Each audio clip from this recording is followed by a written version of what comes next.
the Peach Orchards here in Georgia. Welcome everybody to Atlanta Motor Speedway, only about an hour away from my co-commentator, Brandon Domain. How's it going tonight, Brandon?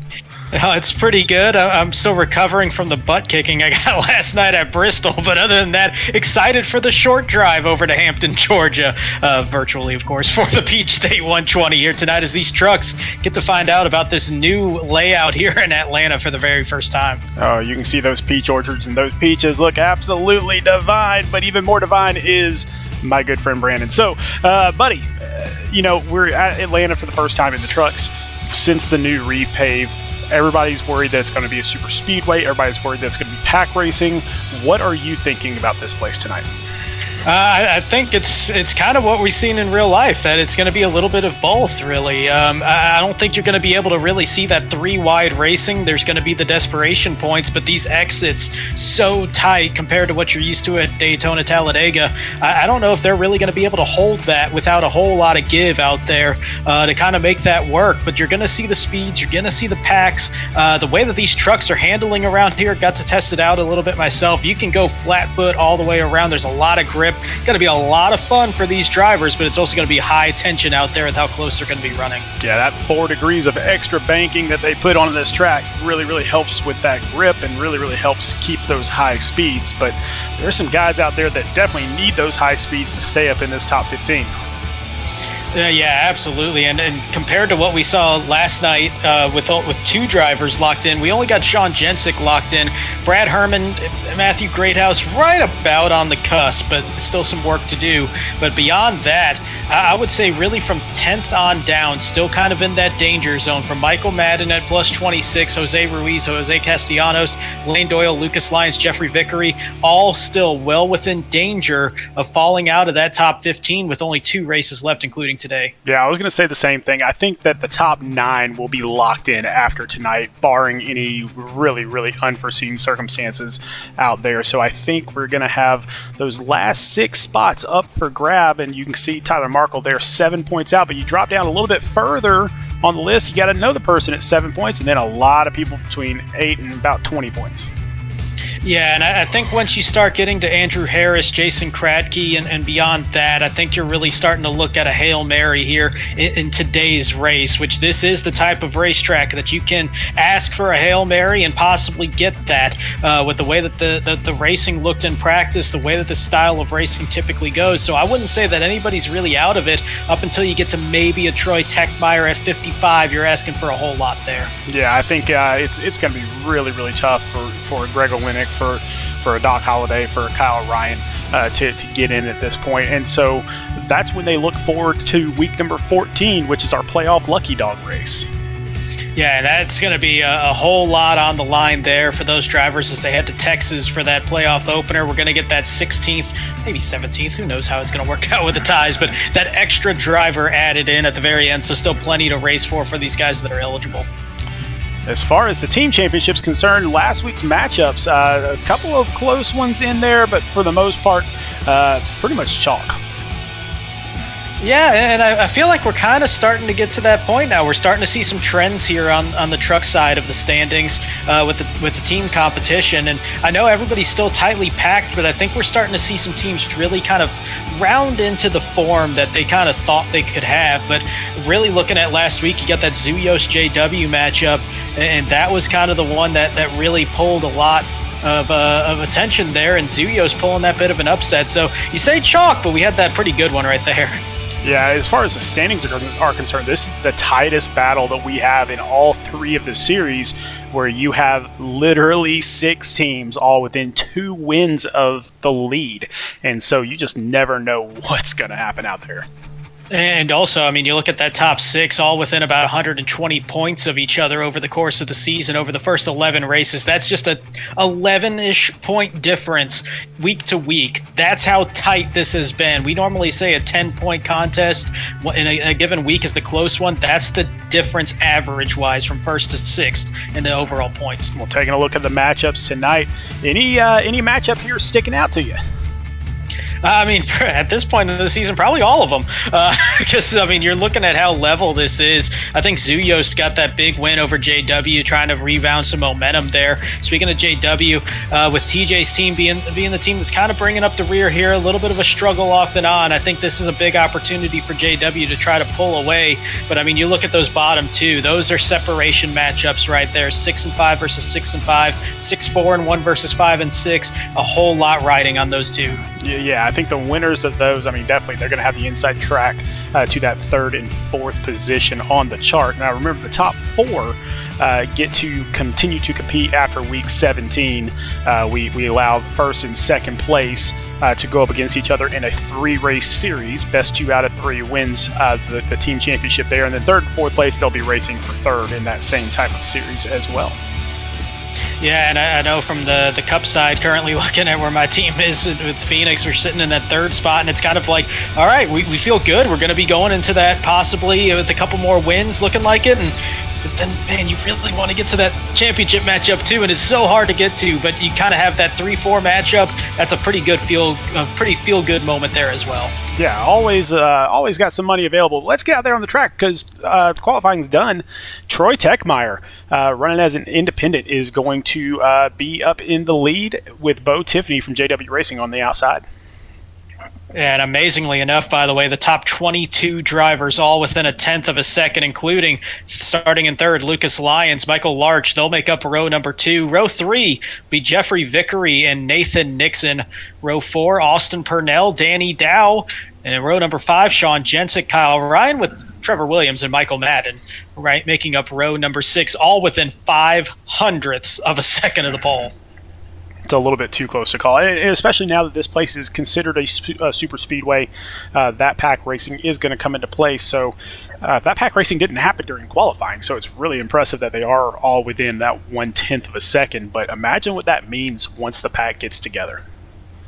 Well, there's a couple things it's going to mean. A, it means that this is going to be absolutely wild with how close everybody is, and they're pretty much able to go flat foot the entire way around. I say pretty much. They are able to go flat foot all the way around. The other thing to keep in mind, 32.2 is the pole time. 30.1 was the fastest time in practice. You're looking at 2 seconds faster around a 1.5-mile racetrack with that draft. So then all the things that we got from Talladega and from Daytona are all going to come back into play here, where it's, do you stay up front with the leaders or do you hang back and wait for that big wreck to happen so you can avoid it? And it's really going to come down to where you're comfortable. And I kind of related a little bit more to Daytona than Talladega. Talladega, you can kind of go 3 wide, 4 wide, a whole lot easier than Daytona. So I think the narrowness of the track reminds me more of Daytona than anything. And I think you're going to see some guys sit back and kind of hoping for that wreck to happen, as bad as that is to say.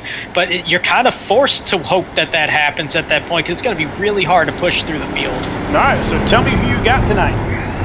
Well, and speaking of Daytona, Talladega, we got somebody that won both of those races, so I can't not go with the repeat winner once again and say Kyle Spies in that 25 truck, being the master of the super speedway races this season. I think he might have a great shot at going 3 for 3. I mean, that is just not a bad pick at all. This was the first season that he's gotten a win here in Speed Racing Network, and he has not looked back since. And so be on the lookout for him, definitely. I am... I'm going to wuss out a little bit. I am. I'm going to go for basically chalk. I'm going to go for the guy that's already in the playoffs, that has 4 wins this season. I'm going to go for Sean Jensick here to get his 5th win on the season. So we will see if that all happens, as we are very quickly approaching that start-finish line to get this race started. Troy Techmeyer is going to take off.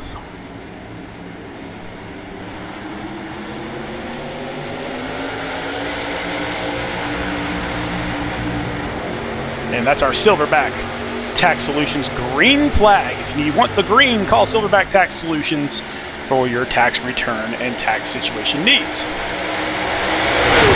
And you can just see how it's going to take these trucks a little bit to get wound up, going up to full speed by themselves. They're probably only going to hit about 160 miles an hour coming out of turn 2, but in this pack, the next time by, going to be looking at 180, 185 miles an hour possibly. They're already going parking lot style, 2x2x2 all the way through the top 10, and then straighten it out a little bit beyond that. Yeah, and I see a couple trucks off the pace. One of them being Doc Holliday. So he's kind of towards the bottom of the list as far as the points are concerned right now. I think he might just be trying to avoid all the carnage if there is any. Yeah, and I'm not too sure about dropping as far back as he did. He's looking like 10 seconds behind the pack, and with this draft 2-second difference, he's already getting to the point where you're looking at about 10 laps from now, he's going to be caught by the race leaders. Troy Techmeyer will lead that lap. And now we basically got 3 wide. I don't know if that's going to work very well here at Atlanta. This is not nearly as wide as Talladega.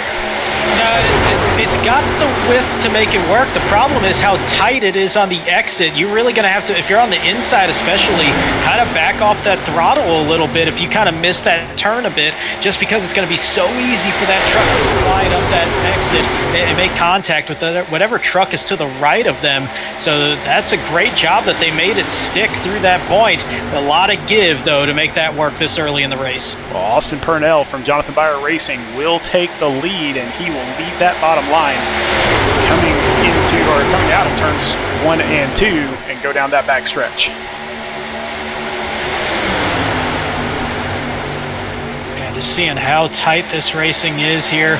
Everybody giving it a good shove. They're kind of spacing it out a little bit more than you'd see at Daytona Talladega. I think part of that's going to be the unknown.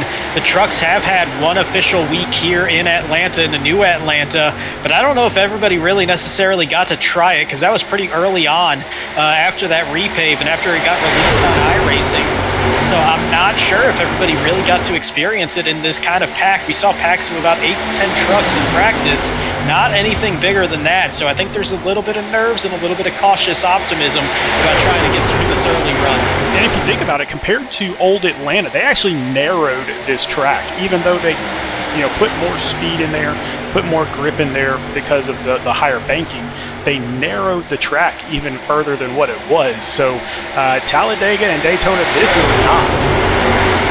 No, it's significantly narrower than those two racetracks, and you are correct. They did narrow the racetrack up, which kind of seems like an oxymoron, but I think part of it was to give people the opportunity to evade anything that might go wrong at the speeds and the style of racing, kind of increasing the amount of space on the apron. Speaking of the apron, one thing to kind of point out there is everybody's going to have to keep in mind, similar to Talladega and Daytona, do have that line there on the bottom. Austin Purnell really dancing along right now with nice control there to keep that thing going straight. But that's going to act as an out-of-bounds line. It's not a double yellow line, but that big red line is going to be out of bounds. Correct. So you cannot pass anybody below the red line. And so below the red line means all 4 tires below the red line. If you pass somebody with all 4 tires down there, then you will get a penalty. And so we've got to be extra cautious of that, especially as we're coming towards the finish line, because I know there's a sprint for the finish and people kind of spread out a little bit. You have to be super careful where you are on the track. And unlike Daytona Talladega with that tri-oval style, this quad oval, the double dog leg, really easy to kind of I'm not going to say forget where you are, but it's really easy to cut through that first dog leg as you approach that line. Well, this pack has basically stayed together all the way back through 39th position, so hoping that nothing happens at all. 3 wide, and we got some touching going on. That's Kyle Ryan in the middle. Ooh. Wow, that was we talk about the perils of 3 wide. That's a good example of it. That's some great truck control, though, for those 3 to keep those things straight. And if not, that would have been a 20-25 truck record. Oh, no! We had one that was who was that? That was Austin Purnell. What a save by Purnell, but he's still sideways. Oh no! And there, yeah, that's gonna be that. And so lots of damage. Oh, we got trucks everywhere. 42 of Tyler Markle. Saw the 55 of Jeff No.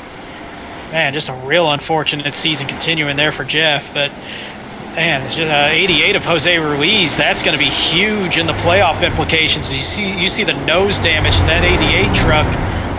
But, man, we got a lot of guys. We thought Purnell was going to save it, but just couldn't get it gathered up on the track, and just all that traffic caught up to him. You know what? We're going to go back to where Austin Purnell actually went off the track at first. We're going to just stick on him And watch as he tries to join back up on the track. Oh, and there's a lot of netcode there. Holy goodness. Yeah, we saw Ben Park, I think Dan Park also, so both Park brothers getting caught up in it. But yeah, that was heavy netcode when he got alongside Mike Lepicki in that 23 truck. I gotta say though, this original save is one of the best saves I've seen in SRN in quite some time though. I think if there's no netcode there, we stay green and there's nothing that we're really going on about aside from how great of a save that was. And taking a look at Jeff No here in the 55.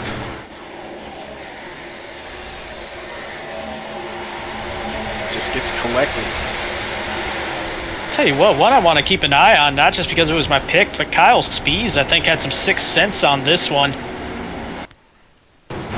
So there's the 25 truck. He drops below the red line early, seeing what's happening, and just thought, you know what, it's going to break loose. Holds it through, goes through the grass, keeps the thing moving. Gotta get a 1X, but other than that, that's a clean race truck. Ooh.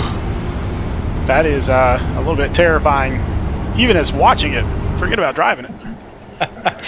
Yeah, that's and he's happy that that got through. B, he's got that little bit of a buffer entering this race, fourth in points, a good 64 above that cut line. But moves like that'll help you stay above that cut line, that's for sure. Well, Troy Techmeyer, Jeffrey Vickery will continue to lead this race, as we got a few takers on pit road. Everybody from about 22nd on back. Yeah, and you're not going to see a ton of tire wear out there. I ran about 12 laps or so out there in a test drive, and I really only saw minimal tire wear, a couple percent. So I don't think tires are going to be a big play here until maybe the later portion of a run. But for the most part, too, these guys can go past halfway on fuel. They're not going to be able to go too far beyond that. You're looking at maybe about 45 laps or so. So I think with everything staying out, you're not going to lose a whole lot here. Taking a look at our producer here, Greg Owenick, takes a big hit, and so he's going to stay in pit road for a while to get a bunch of repairs done so he can hopefully get that arrow back. Yeah, it doesn't look too bad there, but I think he kind of knows at this point, too. He's playing for Texas and that lucky dog to try to get into the playoffs. So kind of playing with the house cash at this point, just getting out there and seeing what he's got. But for some of these guys, you're looking at Jeffrey Vickery on the outside of row 1 right now.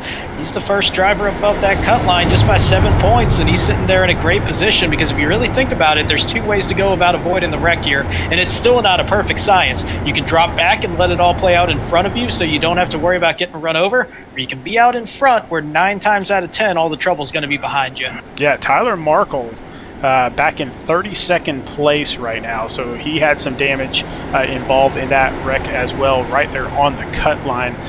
Bo Tiffany up in 19th position. Didn't look like he got any damage there, and he did not pit either. So I don't know, man. They're all fighting hard for it. We'll see if they can keep this up. Yeah, and Tiffany was another one that really just backed it down the second he saw Purnell go off track and try to gather it up, and did a great job of making sure that he avoided all the danger out there. So losing a few positions in that process, but keeping that truck clean, and that's going to be the priority right now. All right, after the first caution, we're going to get back to green flag racing with the Silverback Tax Solutions green flag. It's tax season, everybody. Get those taxes done. Troy Techmeyer takes off. Hey, you sounded way too excited about tax season. I love tax season. B, I think we were seeing some buildup of the past couple weeks with how many people have gotten caught, especially at Charlotte, on those restart violations. That outside line being the second driver, that's the second time we've seen that outside line just not go at all on that green flag. So I think they're kind of trying to gauge it, just not getting that jump, playing it safe on the restarts. Yeah, definitely something that iRacing needs to look at. But I know the admins of this league have basically said if you feel like you got that black flag for a bad restart and it was unwarranted, we'll take a look at it. But the risk is if you clear that black flag and it was warranted, then you actually get disqualified from the race. Yeah, and it makes sense the way that those rules kind of play out. If you should have gotten the penalty, you're still affecting the way that the race plays out. So obviously you're going to get that penalty for it. But man, it caught me off guard a second ago. Saw Kyle Ryan slide over maybe a quarter of an inch in front of Sean Jensic to grab the lead of that outside line, and it wound up working to get the lead of the race last time by. But that wreck, they're still kind of going for it here, pretty aggressive around this racetrack. Yeah, I don't think anybody's going to hold anything back at all. You can see Gregor Winnick coming out of the pits back there, so he'll be a few laps down. But yeah, I don't think anybody is going to hold back with one race after this until the cutoff. It's going to get brutal. It certainly is, and I'm looking at that around that cut line. We talk about the danger zone. There's only one driver from 10th on back, and we talk about the drop weeks a lot. You have your 3 worst finishes aside from DQs that are droppable. The only one driver has a drop week that's in the 20-point range, and that's Jose Ruiz. So that's a nice little safety net there. So we saw him get some pretty heavy damage there. That's kind of like knowing the worst you can finish tonight is about a 20th place finish, because you can just replace it with that finish there. But everybody else is sitting there around single digits, so everybody kind of walking on a tightrope here in Atlanta. I'm just trying to figure out what would I do in this situation as far as what kind of strategy would I play. And back here, there's a second pack forming. It looks like Zuyos Racing is forming up a second pack back here. Brad Herman and Blair Holloway going nose to tail. They're doing that, and they're wow! It's still not safe. It ain't safe anywhere. Because this draft is just so hard to navigate here. So we're seeing them drop well back from the field. I'm looking at Phoenix, that's kind of sitting back at the tail end of this main pack from 27th to 29th. So they're kind of gapping themselves a little bit. It looks like Madden and Herman are kind of doing similar here as well. So everybody just kind of finding a little bit of space for themselves, but trying to stay in with that main pack. That's kind of the strategy I would go with at this point. We're only a quarter of the way through. We still got a pit stop that everybody's going to have to make, even though that came in last time. I think there's way too much race left to be up here in this position. I mean, just especially with this being as close as it is to the playoffs. I mean, if you're in that playoff position already, I mean, I don't know. I think I would be the one that kind of hunkers down and gets back there in about 30th place and just, lets the race come to me instead of risking it up front. But at the same time, you don't win anything if you don't risk it. Yeah, it's that tough balance, and it's the old Mike Tyson line about everybody has a plan till you get punched in the face. You can sit there and say, I'm going to sit in the back and let all this happen. Second the race starts, you kind of get that a little adrenaline burst, and you start becoming a driver again, and you start wanting to move up towards the front.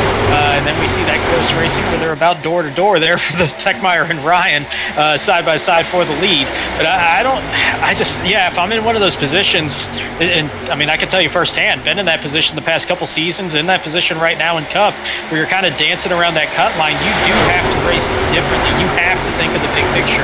I don't think trying to be, if you're in that 6th to 10th to 12th kind of position right now, that's not anywhere I'd want to be. There's way too much that can go wrong right now for very little reward at this point in the race. Well, Troy Techmeyer and Kyle Ryan leading both of those lines. You can see the 29 is Sean Jensen getting right up underneath the bumper of Kyle Ryan there, just pushing for everything he's worth. So 4 wins is just simply not enough for Sean Jensen. No, and that kind of goes back to that racer mentality. You want to get every win you can, even though he's locked in. The other thing, too, is he's the only one that is locked in. He's the one that can go for broke here in this race and not really have any worries about it, because he already knows he's going to go playoff racing in a couple weeks' time in Texas once we get to week 14.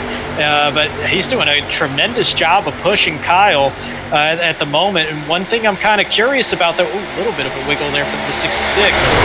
One thing I'm curious about, though, is how many guys have practiced the pushing in this tight of a draft at this point in the life of the tire.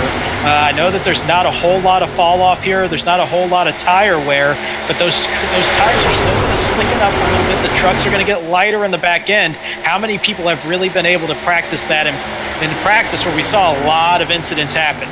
An even worse question, how many people have practiced on pitting here while drafting in a big pack like this? I doubt the answer is many, and we're about to find that out here in about 5 to 10 laps. Yeah, it's going to be pretty close to halfway, honestly. I think they'll, especially with that caution, we might actually be looking at lap 45, to be honest. But I will say, trying it out firsthand, without the draft, took me about 3 tries to actually figure out where that proper point was to start braking for pit road and not being way too conservative. It is a handful to get off that banking down on the pit road, and it's a pretty tight entry point as well. There's a whole lot that can go wrong there. Got a few lap cars just getting out of the way, staying out of everybody's way. This, you just don't have, well, never mind. See, I said that, and there is a lap car that's way up top. I was going to say there's just not enough room for you to stay on the track and stay out of the way. I don't think he saw that they were closing in as quickly as he was. I believe that's Derek De Silva in the 16. I just don't think he had that timed out right, looking through the mirror, and just kind of got caught in a hard spot there where if he tried to come off the racetrack at that point in the turn, he was just going to wreck it. So kind of had to pick the lesser of two evils there. Kind of split the field a little bit and gave Lucas Lyons an opportunity to jump back up front. Lucas is going to lead that outside line with Kyle Ryan pushing him. Not a bad guy to have pushing you. Unless that happens.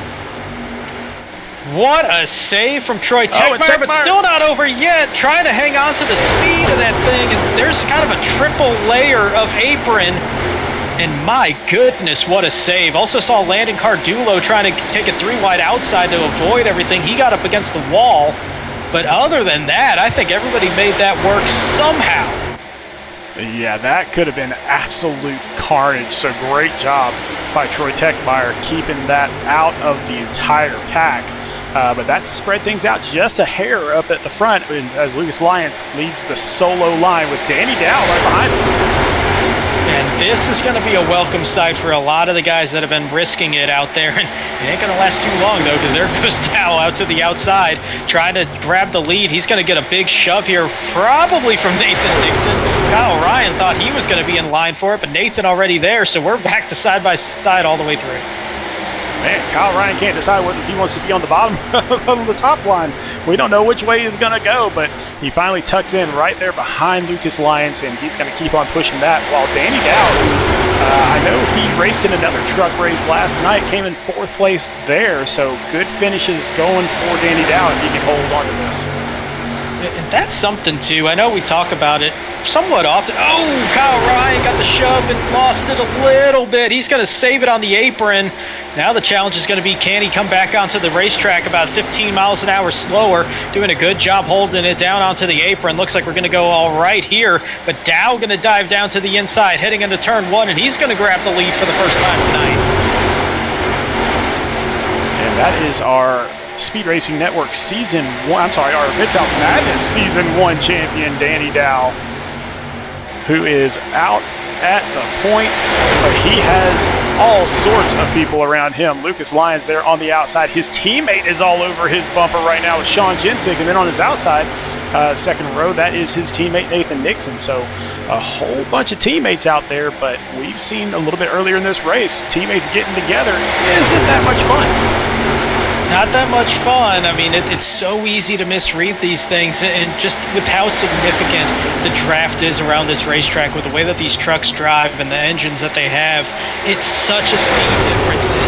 You get caught up behind somebody, you're getting pulled so quickly towards the tailgate of that truck. It's real easy to mistime one of those nudges or just kind of catch them at the wrong speed, and you're just got too much power there.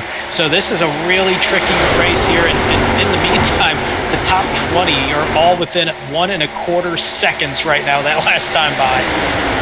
Man, we had a broadcaster before that always said throw a blanket over them, and that would not have to be a very large blanket.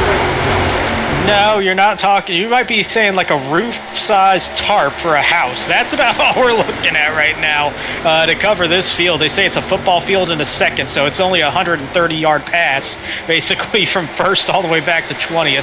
This is absolutely spectacular to watch. These trucks navigating it. We've seen so many close calls. We've seen one incident out there, but we've seen so many moments of guys losing it, saving it, and keeping in this race. It has been absolutely phenomenal to watch this early on. And the trucks being the heaviest vehicles that we have here, does that come into play as far as helping or hurting?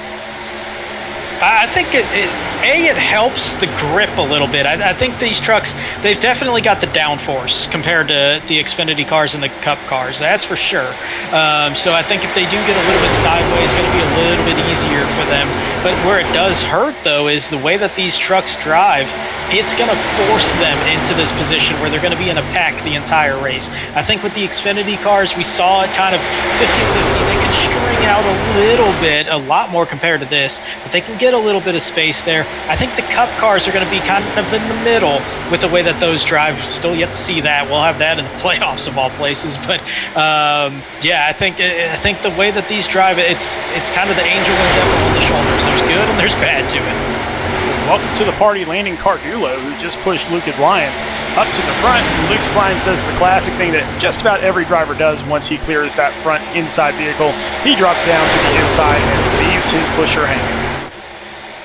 Yeah, we got this little musical chairs going that we saw a lot at Talladega. We'll see it a lot at Daytona, and it looks like that's going to be the trend here in Atlanta. That inside line really does pull well compared to Daytona and Talladega. I know at Talladega especially, you kind of look at that high line, and it gets so many good runs up there.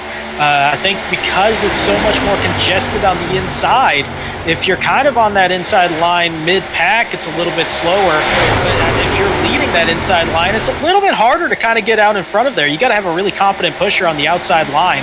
So if you've got that opportunity, you got to drop down there, and it creates that rotating lead here as we're getting very quickly near halfway. Okay, where the heck did Kyle Spees come from?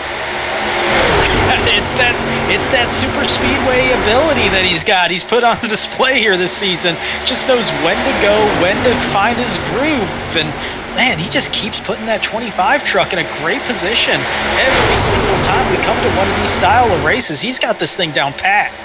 I didn't even realize he was in the top 10 until here he is pushing that outside line. So, Kyle Spees is going to be a tough one to beat.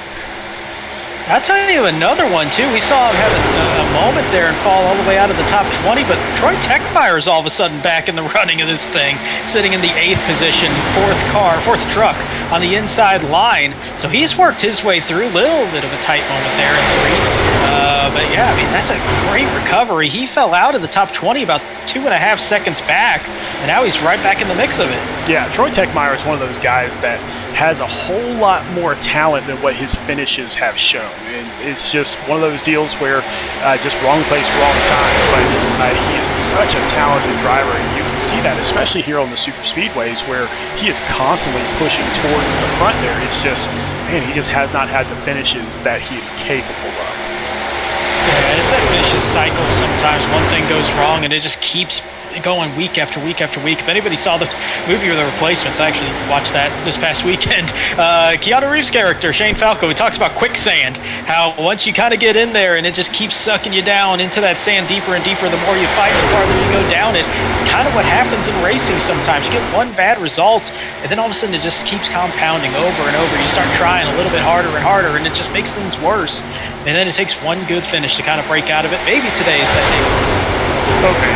Side note, everybody out there, that is true professional broadcasting. When you can bring Keanu Reeves into a race at Atlanta with trucks, that's... Dude, you got it. Oh, Lucas Lyons sideways! Man, these trucks are doing an amazing job saving this thing. I saw a big cloud of smoke. I think that was somebody just brushing the wall. But the fact that these trucks are doing these Kyle Busch-style saves going from the track to the apron, I don't know how they're pulling this off. Late entry! Yeah, and Cardulo's going to go around. He was not going to make that anyway, and that baited a whole lot of guys to come down pit road, and they all jumped down way too late themselves. We're going to see about 4 or 5 trucks get penalties. Lucas Lyons is around in pit road after hitting the grass. Troy Techmeyer went through the grass. We're going to see a handful of penalties and a handful of spins as well. Oh my goodness, that is going to create all sorts of havoc because there was no caution at all on that. So we are still green, and now we're going to see more trucks dive into pit road. And Danny Dow, man, he was hot getting in there. Way hot, and I think Sean Jensen. We got one upside down in the grass now, and Michael Larch upside down. That's going to bring out a caution. Well, I would hope so. Oh my goodness. What on earth is happening at Atlanta Motor Speedway? Everybody knows where they got to go onto pit road. I think in a single car moment, I don't think they know when to brake for it in the draft. It's 20 miles an hour faster. And Larch just kind of loses it coming off the course. Whoa, whoa! What on earth kind of net code was that? He found a spring somewhere on the word road. That was pretty epic. I tell you what, man, that's bizarre. A little bit. So 99.9% of the time, we can talk about how great the physics are with iRacing. That's one of those 0.1%. But yeah, so back at this is going to be the original entry.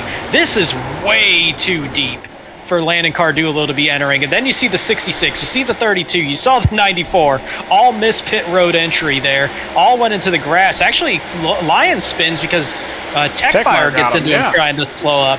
So all 4 of those drivers, all contenders in this race, had significant issues getting onto pit road.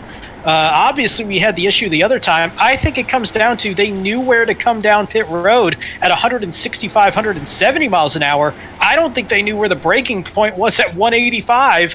It is miles different, and we saw a huge headache for so many drivers there trying to get on pit road. That was insanity. The Michael Larch flipping, just getting off of the track onto pit road. This probably being the last pit stop, that's probably a good thing for us. Yeah, I tell you what, the smartest man in the race right now was going to be Kyle Spees, who stayed out. He was the only leader at the time of everybody coming down pit road. He was the only one to stay out, and he caught the break with that yellow flag, and he's not going to have to worry about when it is come down on pit road under green. So he's going to still cycle out to be the leader here. But my goodness, that was just a bizarre chain of events. Yeah, that was different. So, so it looks like all these trucks that are in front of Kyle Spees will hopefully get the wave around here, and that will hopefully get everybody back organized to where it should be. But what does this do for the lineup? Well, you got Kyle Spees up front, you have Michael Madden up front, you have Doc Holliday. Remember, he was the one that was back in 40th place, 41st place, way off the pace early in the race, and now he's up in 3rd place. Yeah, I mean, that worked out. He was probably about 3 laps away from going a lap down, watching that track map earlier, and just the pace difference. And man, did that time out perfectly for him, as all these drivers going to start working by. I don't think we're going to see that many waiver rounds. They're going. It's just taking them a while. Okay, yeah. I think there's a little hold up there because now Kyle. Okay, yeah, now I see where Spees and Madden are. So I think just a little miscommunication there. So a whole lot of waiver rounds. It's going to put us, I believe, at it should be most everybody getting their lap back. It's going to be hard to judge, actually. We'll have to wait and see how this cycles out. It looks like 26 on the lead lap. It might be. Yeah, I got 25. Yeah, I've got 25 on the lead lap. Is what I'm showing right now. But in any case, there are definitely some trucks that were caught a lap down. Danny Dow, he had to stay in the pits for a penalty. Troy Techmeyer penalized. Landon Cardulo penalized. Tons and tons of penalties on that pit stop. Yeah, everybody on that first lap that came down, I'm pretty sure every single truck either got a penalty or got turned around on pit road, just misjudging that entry point. So, like you pointed out, good news, shouldn't have a green flag pit stop the rest of the way with 33 laps to go as we get restarted here. Yeah, thank goodness. All right, so let's get this Silverback Tax Solutions green flag once again after this second caution, and Kyle Spees in a very familiar position at a super speedway will take that green. And I tell you what, that's going to be a little disheartening to some guys behind him, that you got the guy that's won at Daytona and Talladega out in front, but what it could do is give some confidence to some of those guys behind him, especially a Doc Holliday right now, knows that he's got a driver he can really trust on this style of racetrack right in front of him. Oh, by the way, I just noticed one thing too. Look at the rest of that bottom line right now. All those guys that were hanging out in the back of that lead pack about 15 laps ago, there's Andrew Harris, there's Jose Castellanos, there's Brad Herman, Matt Greathouse, Rob Yost, all those guys cycling out to the front again. See, you're stealing my thunder. I was about to say the exact same thing where Zuyos Racing and Phoenix Virtual Racing, who had kind of lined up back there, all decided to get back together. We have something going on in the back. What is going on in the back here? I heard something on the front straightaway as they were heading down into turn one, and Trevor Williams, my goodness. Super damaged. That's a race ender right there. Yeah, let's see. I believe Walt Lipicki, yeah, he's smoking too. We're going to have to go back and get another rec replay and find out what happened here. We did not see that live.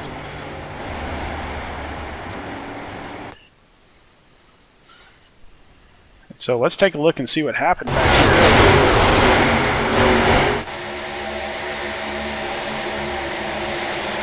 Oh, Walt Lipicki hard into the wall. Just self-inflicted. That's just an unforced error right there. I think he kind of got a little, felt the truck to the inside. I believe that's Ben Park.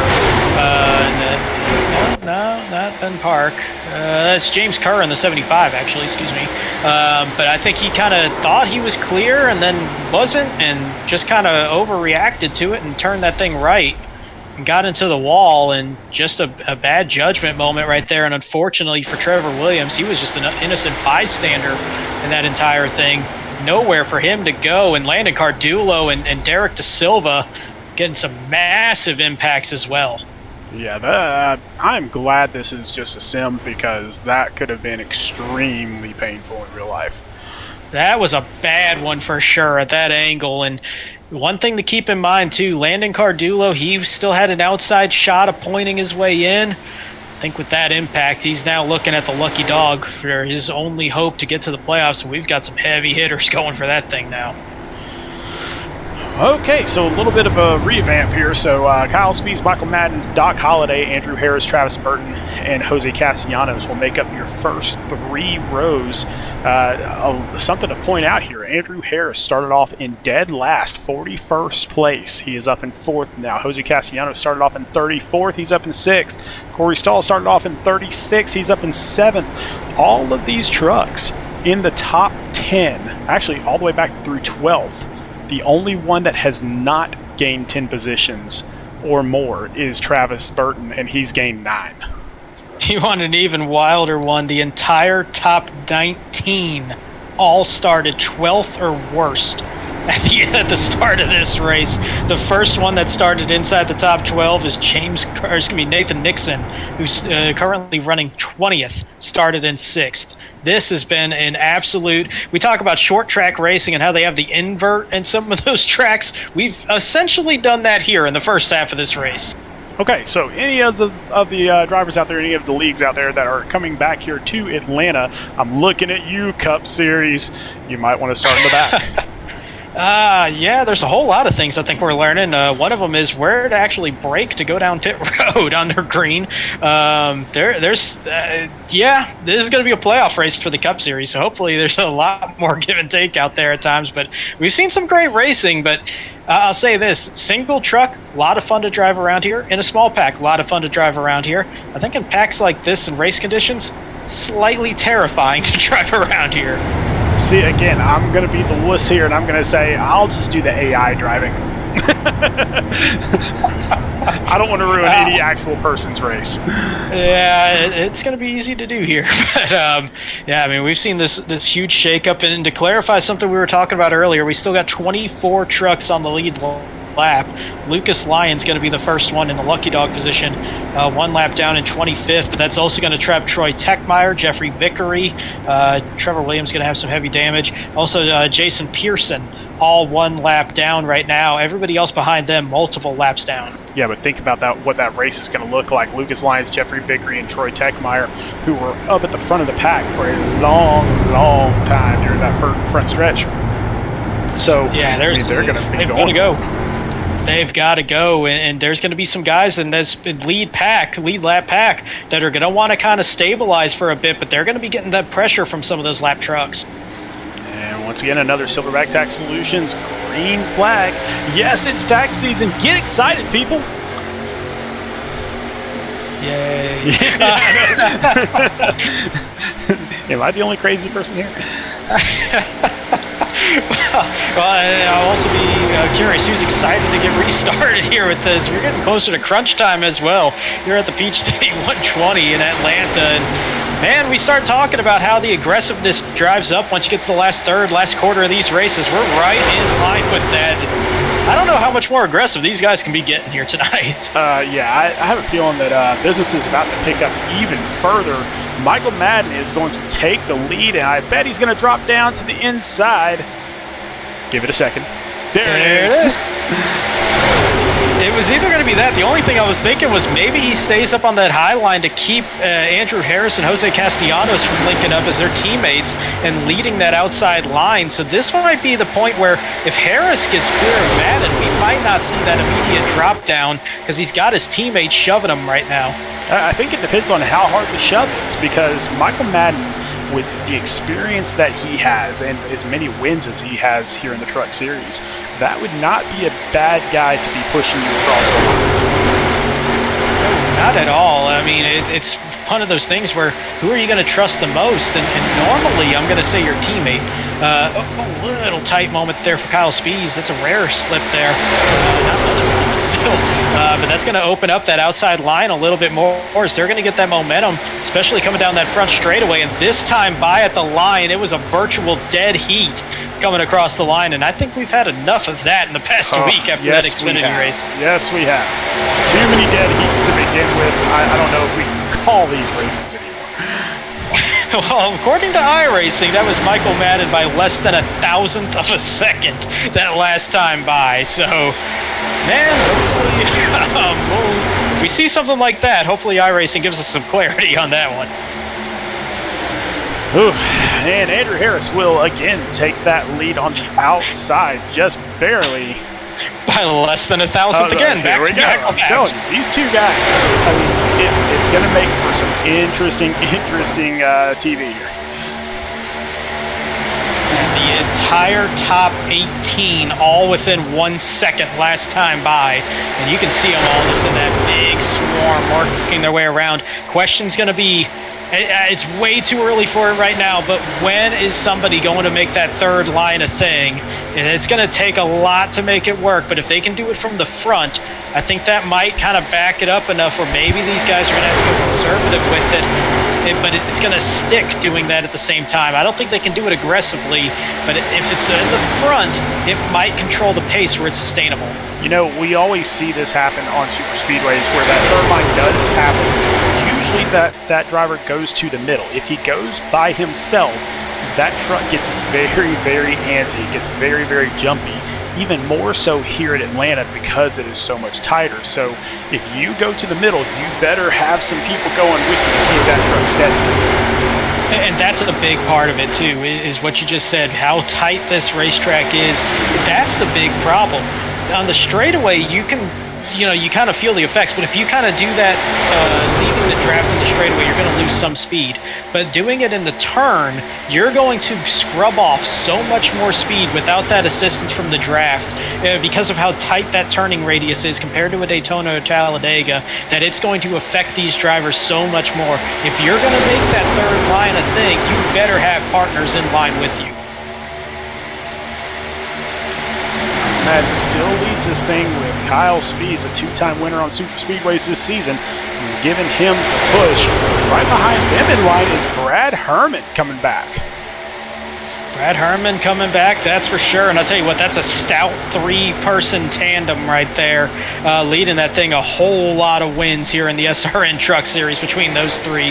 That's for sure. But they're having to combat a four-truck PBR combo up there, up high now, as Kevin Asanio and Matt Greathouse have found their way to that high line as well. So PBR 1, 2, 3, 4 on the high line.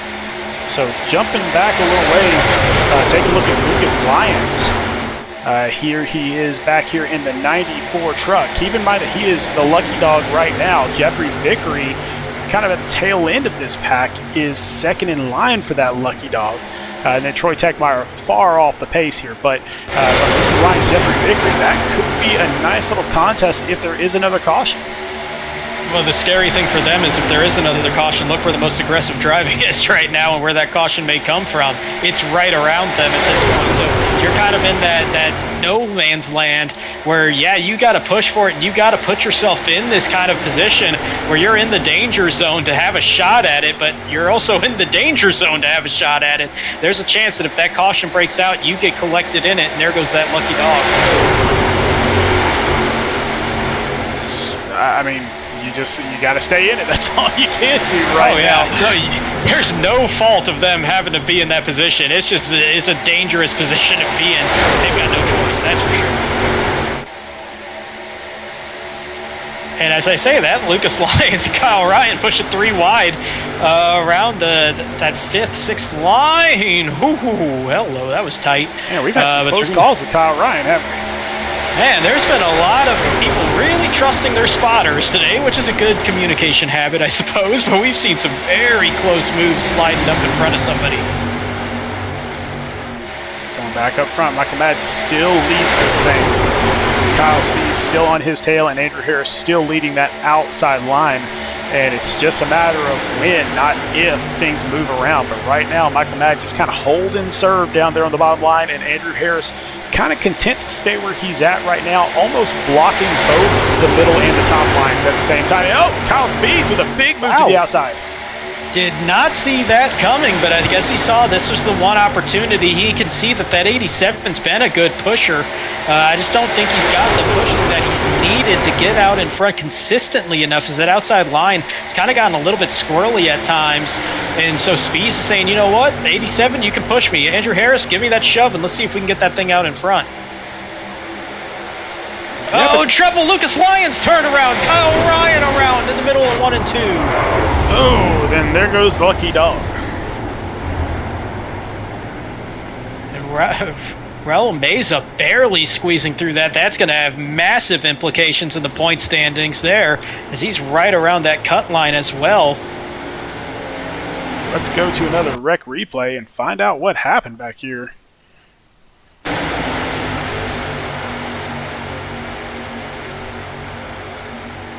And that's just a push gone wrong is what that looks like. Kyle Ryan just gets into the back of Lucas Lyons. And I'm not sure if that was the accordion effect or if that was the 66 just had too much of a run and just didn't have time to get checked up, or some combination of the two. I mean, looking at that little snake line there, I think there might have been a little bit of a checkup. It's hard to tell, though, at these speeds, just with everybody so in line. But either way, just kind of meeting in the middle there. You can see the speed there. There's no chance that Lucas Lyons can control that at that point in that turn from that line. But, man, that's an amazing job from everybody to keep that thing from being a 15-truck wreck. Certainly could have been worse, but for the guys that really got involved in that, that is going to be extremely painful on that cut line for sure. Yeah, I mean, Lucas Lyons especially coming into this 15 points clear, he's going to have the most damage there. And not really sure what's going on there. Maybe a little of voicing some displeasure with each other in a way, but I'm not sure I would like that if that's the case, because there's some trucks behind them that would like to get to pit road. So maybe not. Maybe just kind of misjudging that, but kind of had that feel. But either way, what this does do with the timing of that caution, still going to be Madden and Spees out in front, and now they're still going to be separated. But the question's going to be, you're breaking up some of those packs as well. You're going to have Andrew Harris and Castellanos in the same line. They were working with each other, but Kevin Asanio and Matt Greathouse are going to be on the inside line now. So some of those tandems that we were seeing are going to start breaking up here with this caution. I'm not really sure who the lucky dog is. Is it Techmeyer? He seems to be the first one a lap down. But what it should be, if I recall the rule correctly, it should be Jeffrey Vickery. Actually, yes, it is Jeffrey Vickery. He's already got the lap back. He's on pit road trying to close back in. Okay, gotcha. So Jeffrey Vickery will get that lucky dog. He'll get back onto the lead lap. If he's still on pit road... He's coming out of pit road right Okay, yeah, he's now, leaving so now. Yeah, he'll be okay. I couldn't tell if he was going in or out of pit road when we saw him a moment ago, and if he was going in, he was in some trouble. Look, guys, this is our first time ever calling a race, and no, not really, but we're just trying to figure Atlanta out. Oh, man, this has been chaos, and before we know it, 12 laps to go here. We're going to be taking the green flag with 11 to go. This race is going by fast. And really, really early on when we first got onto the air here, Blair Holloman actually put out there in YouTube chat, word of the day, chaos. Yeah, I mean, I tell you what, we've seen more chaotic races this season, that's for sure, but I think we're on our way here, especially with the intensity kind of ramping up more and more. I'm not going to say that's going to be wrong here in these last 10 laps or so, but, man, I got to tell you, there's been some moments, that's for sure, but I think for the most part, for how treacherous this combination seemed and the nerves that we saw in the Discord chat and things like that, and just the things that you hear from drivers, I think it kind of got in their head that this was going to be a lot worse than it turned out to be so far. I qualify that with so far, but I think we've seen some really good racing here. Yeah, I mean, 41 trucks on the track, one of the largest leagues in iRacing for the truck series, and so to only have 4 cautions on a super speedway that's only a mile and a half is pretty amazing, actually. So we actually... And the first time out. Yeah, we thought that this would be a lot worse. It's not. It's actually pretty dang good. Michael Madden will take us to the Silverback Tax Solutions green flag once again. And now this is going to be really interesting because the typical chess match that you see at a Daytona or Talladega doesn't really apply here. It does, but it doesn't because of how different this racetrack is. So now you're going to be seeing a lot of guys that are trying to figure it out, when to make that move, when to take the chances out there, when that risk starts to become more worth the reward. This is going to be absolutely interesting to see where these guys kind of draw the line out there about when they're going to get ultra aggressive here in these last 10 laps. Yeah, in a place like Talladega or Daytona, you've got 2.5 miles around that track. So really, you've got that entire long backstretch to catch up and draft and make your moves and stuff like that. Here, you've got a mile less track to get around those trucks. So you really have to figure out, what's the best time to do this? It might actually be in turns 1 and 2. It might be there. It might be trying to catch somebody off guard on the back straightaway. We just don't know because of the way that this is. And the other thing, too, is you're going to have limited options compared to Daytona or Talladega because the margin of error is so much smaller. The track is so much narrower in the way that it races. As you get that big shove here from the 87, Andrew Harris, that's the Kyle Spees. Spees leads the lap that time. And then, man, I think we're probably up to about 20 lead changes at this point. And Miss Sue out there in YouTube world is loving what she's seeing out of her grandson, Kyle Spees. She's here every single week watching him race these races, and these super speedways are exactly where he is at. So keep an eye out, Miss Sue. We'll see if he can make it the rest of the way. Oh, trouble coming into turn 1. Big wreck in the mid-pack. And we're going to have a parking lot. Sean Jensick caught up in it. I saw the 10 of Blair Holloman caught up in it. But there is going to be several trucks here. Kevin Astanio in the 14. I think I saw Jason Kratke in the 54. Derek De Silva. We got a lot of beat-up trucks here. Excuse me, that was Jason Pearson in the 18 truck. All right, well, let's go for our 5th wreck replay of the evening. and find out what happened back here. It was about mid-pack is what it looked like. So let's see if we can't figure out what happened. Let's take a look at Sean Jensick, actually. Oh, it actually started with Sean Jensick. So just ran out of space there. Well, that was some hard hits there in that, but looks like just coming down out of that double dog leg towards turn 1. I think Jensick wanted to come down to the inside, but wasn't quite clear of that 14. We see Mac Greathouse getting caught up in that as well. So a couple drivers out here that are kind of safe, but still not locked in, getting caught up in that one with Holloman. Greathouse being the most notable of that. See Nathan Nixon as well. We got about 8 to 10 trucks here, all pretty significantly damaged after this one. Lots of big hits to not just the trucks, but to playoff hopes as well. So all sorts of carnage, and those drivers will go into the pits, try to get any repairs they can possibly get done here in the next couple of laps. But we're probably going to be 4 laps to go when we start this thing back up. It's going to be a sprint to the finish. It's going to be that, and I think there's also going to be a lot of racing amongst damaged trucks, too, trying to get back out on the racetrack like you mentioned, because we're going to have several trucks 1 lap, 2 laps down with the damage after that wreck. So I think we might see a lot of guys kind of riding around the apron once we get back going just to try to get a couple points here, because keep in mind, we talked about the drop weeks earlier. That does not apply next week. No drop weeks available in the regular season finale. So you take a huge hit here, all of a sudden you're right back in that danger zone with no safety net. Yeah, and I mean, it's we love that no drop week at the end, because that way we know exactly what drivers need, coming into it. But it is one of those deals where you better be safe coming in, because you just never, ever know what's going to happen. And by the way, it's at a 2-mile oval, Michigan. Yeah, it's a wide racetrack, a lot of possibilities, but there's also a lot of things that can go wrong when you got 4 or 5 wide racing out there at a track that forgiving, where you can just do so many things there. So there's a whole lot of damage that can come to it.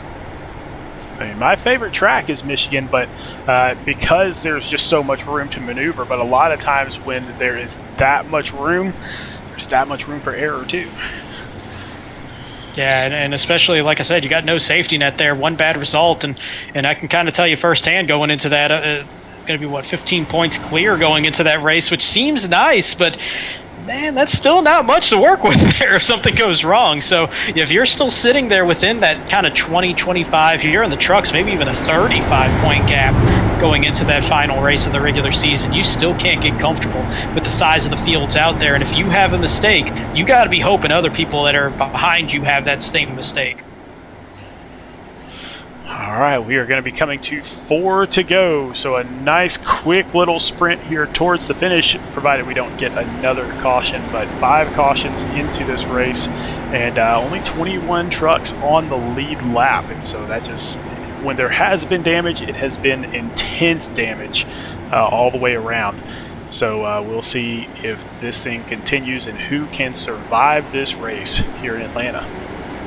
Yeah, and I got to tell you, it's hard to think that we're done with the cautions, with the intensity here at this point. But hopefully we get this thing green, because when it has been green, it's been spectacular. Well, we're about to find out. Kyle Spees will get that green flag, and he will take off on the inside track with Michael Madden on his outside. So it's pretty much the same script, just kind of flipped now. The outside line going to move down to the inside line from before the caution now on the outside. And, man, I don't know if that's really going to change a whole lot here, or if that inside line that was holding steady is just going to continue to be the real dominant line here. But that outside line getting a good shove here with the 15 and the 85 right up there on top, staying linked up really well, and that's going to edge Madden out in front coming out of turn 4. Getting to the line, and that's too close for me to call.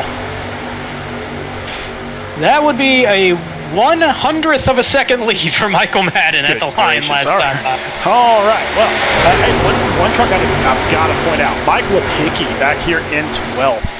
So really a big gun when we had Mid-South Madness back in the day. He is back up there into the top 12. So great drive by him. Great run, and we're going to have a great sprint here. Oh, wow, Jacob Zala, I believe that was, just blinked out at a very bad time there with 2 laps to go. And, man, this is some tight racing. Who's going to be the one to make it 3 wide? Is it going to be Brad Herman? It looks like it. Or maybe he's just getting a little air. Yeah, and every time he steps out like that, that really hurts Michael Madden. Michael Madden can't go anywhere as long as that's happening. Kyle Spees would love for him to go ahead, keep stepping out, Brad. It's okay. Caution, not sure where that came from. We did not make it to the line. That's going to be Jason Kratke. And right coming to the line, I believe the 92 of Travis Burton was checking up for the caution, nearly got run over and turned around on the front straightaway. Did an amazing job of capturing that. And he'll lose a few spots. He should get him back, though. He was running around the 9th position at the time. Let's find out what happened to Kratke back here. Kind of all by his lonesome for a while. And looks like the 17 and 8 may have gotten together and gotten into Kratke. Yeah, that angle a little tough to tell what might have happened there, honestly. I'm not sure if the 54 comes up or if the 8 comes down. I think they all just kind of merged into one spot. That was odd looking. They all just kind of merged into the same lane, it looked like, all trying to shoot where that 8 was, and 54 was coming up, the 17 was coming down, and the 8 was just holding this line. Let's find out what happened with Burton here. Yeah, look, I mean, that's just a little nudge at the wrong point. Just got him turned around, that's for sure. And that's an amazing save there from Burton, though, in that 92. Gotta tell you, I love the LSU scheme. Oh, yeah, absolutely. I will always mark out for that one a little bit, that's for sure. But all right, so we'll re-rack them one more time here. So this will be our first green-white checkered finish. We will make 3 attempts at a green-white checker finish. Once we get to that white flag, the next flag ends the race. And so hopefully we can get everybody around and get to that white flag this time. Still got about a lap and a half to figure this thing out, but Kyle Spees still leads this race. Andrew Harris will now be in the 2nd position, and then Michael Madden will be in 3rd with Brad Herman in 4th. And it looks like Kyle Spees is going to choose the bottom line again. Looks like it, and I don't blame him. That inside line's been really good defensively, that's for sure. It just seems like it's so much harder for that outside line to stay tight. One thing that I think might be a little bit of a wild card here, and we kind of saw it pop up a couple times, is Jacob Zala having some blinking there. Before that caution came out, I'm not too sure if it was isolated. Maybe it's cleared up. I haven't seen it here under caution. But that might be something that, it's scary if you're in the field, because he disappears, comes back in. That could be a wreck, and that's just part of racing online. But the other thing is, you can't really push in that instance, so that's going to hamper whatever line Zala's in, and that might be something that becomes a game changer here in the finish. I mean, just looking at the trucks that we have up there, Kyle Spees, Andrew Harris, Michael Madden, Brad Herman, Jacob Zala, Jose Castellanos, Corey Stahl.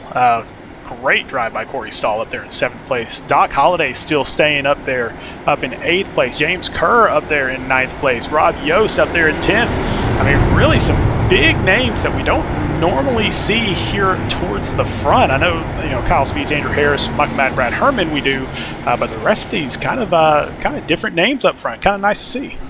This definitely feels like a super speedway when it's kind of got that.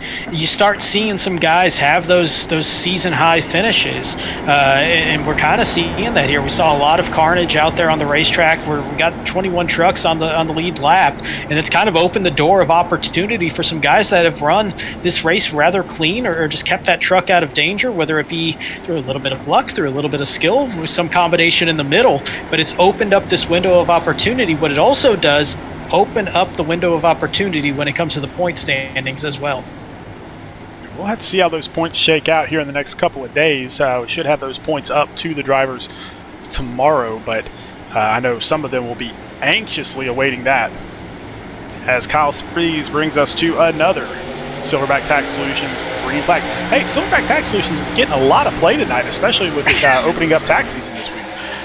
Yeah, and one thing that wasn't opening up, I think we couldn't have fit a piece of paper or a tax form between the bumpers of the 25 and the 15 on that start. Michael Madden was right on that tailgate of Kyle Spies, and now you're seeing that with Brad Herman and Andrew Harris on the high line. We've got some real tight racing here between these packs. A little bit of peeking, though, to see who wants to push a 3 wide. They mistimed that. They might wind up 4 wide, and that ain't going to work for sure. Yeah, Brad Herman just trying to figure out how am I going to get past Andrew Harris. That is his. Oh, and that's not how it's going to work. It was after the line. After the line, we're going to stay green. Kyle Spies still leads this thing. He's getting pushed by Michael Madden. Michael Madden has nowhere to go except to push Kyle Spies. And Andrew Harris is just hoping that Jacob Zala closes in quick enough and can give him a shove. He's trying to side draft Michael Madden, just kind of boosting him out of the way there a little bit to try to get around Kyle Spies. Think it's too little too late for these guys. Kyle Spies is going to bring home the trifecta of super speedways. Whew. Wow. Unbelievable. I got to tell you, you put 3 super speedway tracks in one season, and somebody sweeps all 3 of them. What are the odds of that at this style of racing? That's unbelievable. I have run those figures. so yeah, the math guy that I am, technically, those odds are going to be 1 in 64,000. Okay, well, Kyle Spies is going to be playing the lotto sometime this week, yeah. or that's unbelievable. And it's, I mean, I'm not going to say it's as lucky as winning the lotto. It is just, man, how in the world do you put yourself in that position every single time? That he's starting to become the super speedway ace here in SRN. That is for sure. I don't think anybody wants to be on the track with him during that. So, whew, what a great drive by Kyle Spies. You saw Brad Herman and Blair Holloman coming across there. They were on the driver chat saying, "Hey, we're still trying to finish. Hang on." They were going by. Get across the line, please. Those damaged trucks still working their way through. See Rob Yost actually on my second screen just now coming down onto pit road after finishing the last lap. So, man, a lot of guys had a great run that just got knocked out at the very end. But, my goodness. Well, let's pull up the results as Kyle Spies finishes off his trifecta of a burnout. Miss Sue is probably going crazy out there in the YouTube chat. Unbelievable drive by Kyle Spies to win this race. Andrew Harris for Phoenix Virtual Racing will take second. Michael Madden for Rat Pack. He may have had the truck there, but he just got caught between Andrew Harris and Kyle Spies. Just could not find a way around. Jacob Zala for Jonathan Byer Racing and James Kerr for Jonathan Byer Racing in 5th. It'll be Corey Stahl finishing in 6th. John Holliday will finish out in 7th. Rob Yost Jr. wrecked after the line, I should say. I mentioned he was coming to pit road now. That was on the cooldown lap, finishing in 8th. Mike Lepicki will be in 9th. And Lane Doyle, we didn't mention him all day, winds up rounding out the top 10. Wally Babb from Threat Level Midnight in 11th. Jose Castellanos from Phoenix Virtual Racing was up towards the front pretty much all night, but ends up in 12th. Jeffrey Vickery for Threat Level Midnight takes that lucky dog and brings it home to a 13th place finish. Travis Burton for Zuyos Racing in 14th and Raul Meza in 15th. 16th place will go to Tyler Markle. Kyle Ryan will be in 17th. Last truck on the lead lap. 18th place will be Sean Jensick, the only man that was locked in coming into this race for the playoffs. 19th place, 1 lap down, will be Brad Herman. And rounding out the top 20, also 1 lap down, Troy Techmeyer. All right, well, let's get some drivers up here into the broadcast booth. Let's bring up Michael Madden and talk to him about that 3rd place finish. Michael, welcome up to the booth, man. How's it going, boys? Man, it is good. You know, we saw you on that last lap, and it just looked like you were kind of pinned where you were. I think you wanted to make a move. You just couldn't get around that Andrew Harris truck. Yeah, I ran out of time. It just, everything happened so fast. I mean, I knew I was in trouble once I lost the lead on that yellow, and I had the bottom line working, and it was just an unfortunate incident that Spies got it, and it was going to be a challenge to get back around him. I lost the help of Herman, and I was kind of just a sitting duck there at the end, just trying to make something happen out of nothing. Well, and the big picture of this, you kind of came in still a little bit in that danger zone. You had some point gap there coming in, but this third place finish, a lot of trouble for guys around that cut line in a race like this. Kind of sets you up here, which should be a really good position going into Michigan.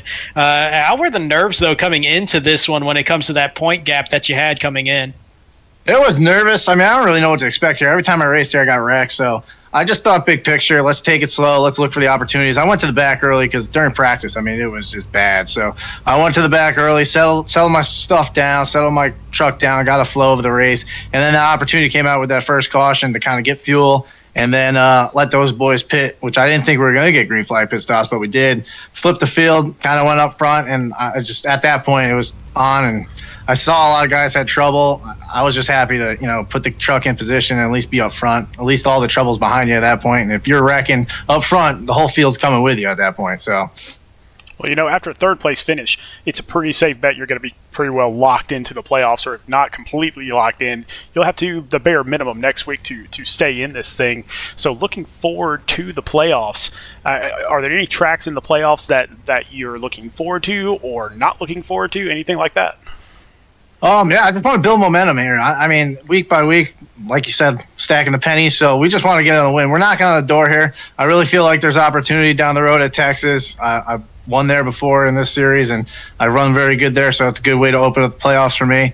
The one wild card for me is going to be Mid-Ohio, but I've done a lot of road racing. I put a lot of time into that, so hopefully, big picture thinking, just get out of there with a top 10 and move on. But I feel like the playoffs fit my driving style of, letting the truck come to me and more of a mile and a half kind of style track. So I won at Iowa. I always have Iowa circled, so we'll see what happens. It's going to set up for a good run, and we're getting good momentum going into it. So just kind of like last year, if I can tick off that box and get that win, I'll be more thrilled. Well, man, tell us who you have to thank here tonight before we let you get back to it. I have to thank Mr. Kosher and Sparkle and Shine. He put $25 on the line for one of us to win it, and I thought he was crazy. And, when he does that, somehow, miraculously-wise, I have a shot to win the race. So thank you, Kosher, for all your help and support, for everything we've done from the 24 hours to this. And always want to thank the MM15 crew for watching, and we'll go get them next week. Thank you guys for all you do on a weekly basis. All right, man. Well, congratulations once again on a third place finish, and we will see you next week as we get to Michigan. Thank you.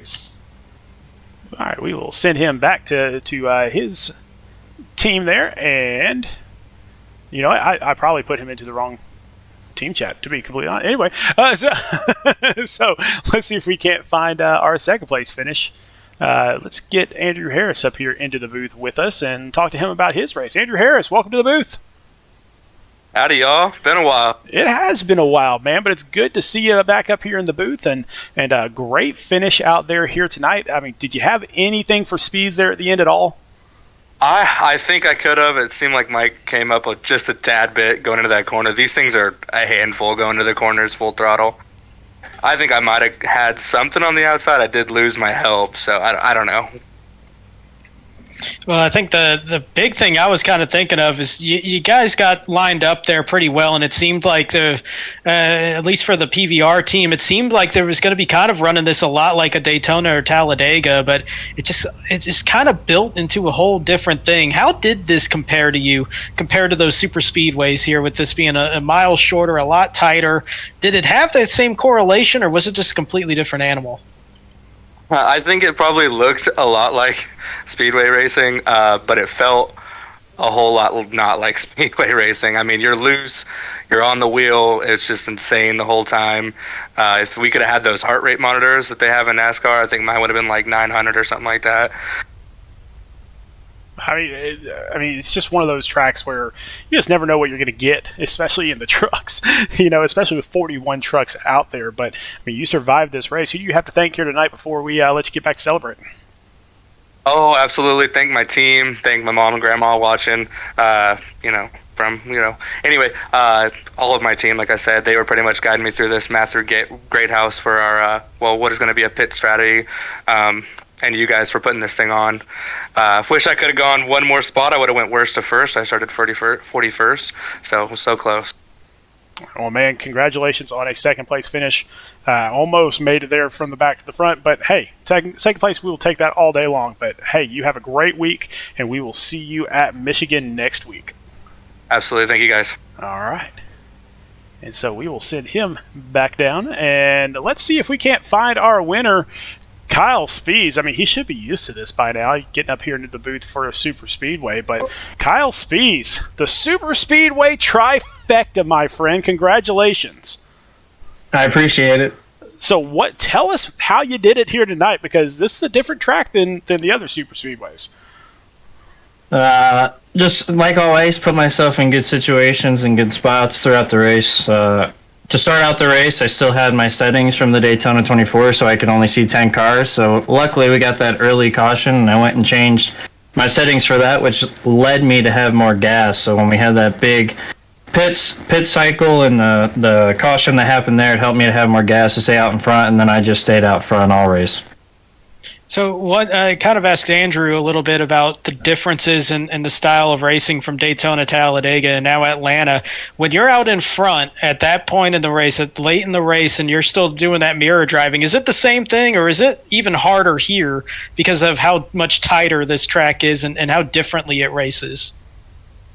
It's extremely different. Just like you said, it's very, very tight. And in my opinion, my wheel is going left and right all night, drafting and in front. It's more intense with us being closer. With all the wind and the air in between the cars and behind us, it's extremely hard, especially there at the end of the race. Whenever we're side by side, I figured the top line would go, and then they ended up wrecking. I saw the second car in the outside lane wreck out, so I know I was going to get the push there, and then I thought maybe they get a run on me, and it almost died out because of how tight and short the track is compared to the bigger tracks, where I know if he would have stayed in my draft, he would have had a great run at the end and probably would have got me. So I think tonight it's a harder track to run, but when you're out front, it helps you at the end because it's tighter. All right, so you are in the playoffs now, so you are locked in. So what is looking forward at the schedule? You know, looking at Mid-Ohio, looking at Kentucky, Iowa, Texas, Auto Club Gateway, and Las Vegas. Which track there do you want to see the most?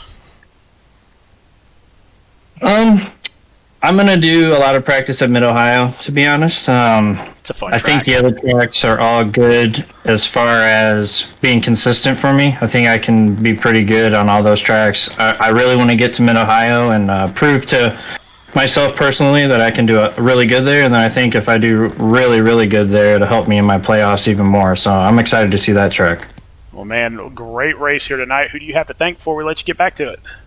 First and foremost, you guys taking the time out of your nights to do the broadcast. Always a great broadcast. Shout out to my mom and grandma. They're always in the chat, so appreciate you guys watching. Another great race. And then just shout out to Threat Level Midnight. New team this year with Jeff Vickery as our captain. It's been a blast since we started, and can't wait to keep doing it every season after this. All right, man. Well, congratulations once again on your third Super Speedway win of the season. And we'll see you next week where we head to Michigan, which is kind of like a Super Speedway, 2 Mile Oval. You might have a shot there, too.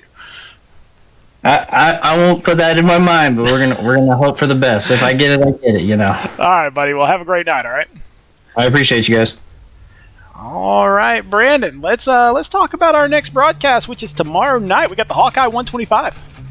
Yeah, a whole lot more like Tuesday night's race at Bristol than tonight's race in Atlanta, though still might be as close of a race that we saw here tonight. That little 3/4 mile short track out there in Newton, Iowa, always leads to some good racing, and that's going to be the shortest track of the season out there for those Xfinity cars in the Silverback Tax Series. So that's going to be a fun time, that's for sure. It is certainly going to be interesting. So join us tomorrow night, January 26th at 8 p.m. Central Standard Time. Like, subscribe, do all the fun stuff, and come back and join Greg and Brandon tomorrow night for that race. But for right now, for myself, for Brandon Domain, for everyone here at Speed Racing Network, always remember to go faster.